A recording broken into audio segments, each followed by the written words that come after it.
What's up, you guys? Today we're working on the project truck. I haven't even showed you guys this truck yet, but we're gonna be welding the diff today so that we can go to UR tomorrow. What I have here is a four-wheel drive Nissan. So this is gonna be a how-to video.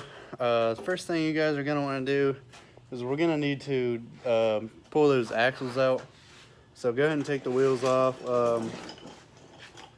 Before you do all this, make sure you spray some like WD-40 or PB Blaster on those axle cover bolts so that they'll be easier to come off, because if your axle's like mine, then it's covered in rust and it's going to be hard to do. Today I have Hunter helping me, so yeah, thank you guys for watching this video and I hope you enjoy. You're gonna take out that drain bolt on the bottom and drain all your fluid so that it doesn't spill out whenever you bust the cover. It's going to be a 1/2 inch. You can use a breaker bar on it. Go ahead and take off these 17mm bolts on the drive shaft. That way we can access this rear end. Hunter's already on Snapchat. Alright, so we got that off. Nope. Now we're gonna get this drive shaft out the way. Just bungeed it to the frame over there. Now it's time to start working on all these bolts right here. I believe there's 10 of them. And then also, yeah, there's 8 of these bolts right there. And then also, you're gonna pull them axle shafts out so that you can get the shafts out of the carrier. There's 4 bolts on the back of the axle right in here. I know you can't see these, I don't have enough light, but there's 4 bolts right back here, and then you're just gonna pull it all back just a little bit, just a few inches. A little side note for you guys, it's gonna probably be a better idea to go ahead and pull that brake line out. You're gonna have to reprime it anyway, but yeah. So, and then also go ahead and disconnect this parking brake. There's just a little dowel pin. Probably gonna need to knock that little pin out with something, just so that it'll make it easier to slide this whole thing back. You can already see I already slid it back a little bit, but that's not gonna be enough.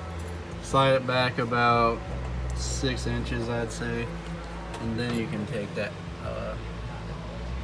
axle cover off.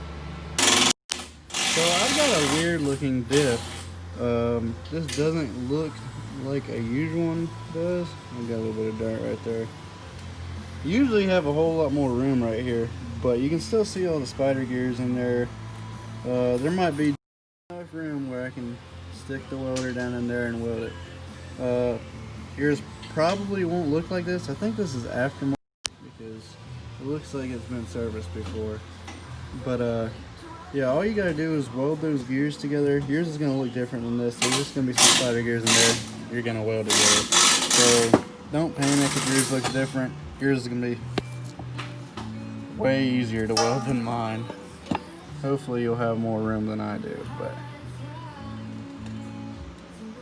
yeah, by the way, brace yourself whenever you're pulling this thing out, because it weighs a good 60 pounds or more probably. It's heavy as crap. One more thing, guys, make sure you clean all this with brake cleaner. If you have any oil on there, it's not going to weld very well at all. So just clean it thoroughly, let all the brake clean dry so it doesn't catch on fire, because some brake cleaners are flammable. So just be very careful, guys. Wouldn't be a bad idea to have a fire extinguisher near. Alright guys, so as you can see, I laid some sugar in there, and all I did was pretty much just welded these gears to the housing. I know how bad it looks. I know you don't have to hate on me in the comments, but you know, it was just a very crappy welding situation. But what I'm going to do is go along here with the flashlight and pliers, and I'm going to pick all these spare wires out so I don't have too much loose stuff in my axle. And then honestly, after I make one trip in this thing, I'll probably drain the fluid. My drain bolt has a magnet on the bottom of it, so I'm probably just gonna go ahead and change the fluid so I can get all this loose stuff out of here. Yeah, I'm not gonna lie, if yours looks like this, it's gonna be a pain in the butt. It is going to be a pain in the butt. That's a small hole, you know, to be sticking, you know, a MIG rod in. Basically, I was just going in there like that. You know, I was able to lay somewhat of a bead right there, but of course that's covered by slag of all the other welds. But yeah, you pretty much just fill that stuff in the best you can, weld it to the carrier, just weld it to whatever you can in there, except for the, you know, except for this gear right here. You don't want any, try to keep all the slag and stuff off of this one, because that's your ring and pinion right there. That's gonna be important. Those are all your spider gears. You know, go to town down there. So we're starting to go back together. Everything goes back together just like it went in. You can use the jack. You got your buddy with you. Use your jack. Take it up under here, and then you and a friend kind of just hold it up and guide it into place. It's really heavy, so it is going to be difficult. You're going to want to put some gasket maker on there, high temperature gasket maker.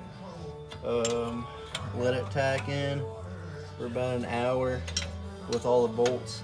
Just hand tighten, and then you're going to go back over it and torque them to spec, or just a good oomph. But and then you'll be good to go. Put some fluid in it and put everything back together just like it came out.